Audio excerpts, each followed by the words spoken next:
来继续要来看是这个台南市的前议长郭信良，因为牵涉到中华弊案，一审方重判13年，即摆咧上诉。而这个调查期间，阁来查出来，讲这个台南将军供电案场防偷带大量的废弃物。这个郭信良疑似透过一间营造厂姓朱的负责人做白手套，共收900万。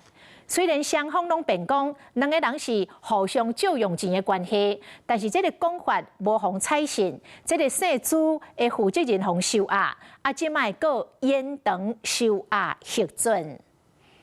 前台南市议长郭信良涉嫌主办市地中华弊案，一审被重判13年上诉中，伫检方调查三地集团台南将军供电案场时，发现讲涂骹带真侪废弃物。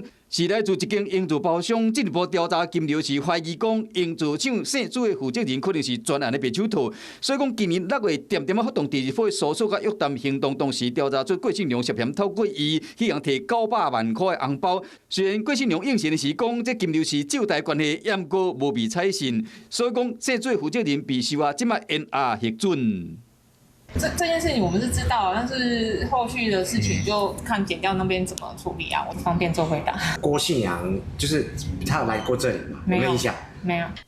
姓朱负责人伫高雄阿莲区真有名，伊出身并无富裕，伫事业有成以后，除了是好人好事的代表以外，佮打造感恩园、去进龙宫，更加成立慈善会，大细项活动拢会当看到伊。主持的代志你无了解啦吼？唔知啊，咱工程老个无关系啊。这人应该袂歹啦吼。若歹吼，甲有可能讲这三样买互我管理，我无所谓，我摕我叫我摕一个，要互我生活好个安尼。了领导个吼，伊拢有关系意愿吼，低收入的。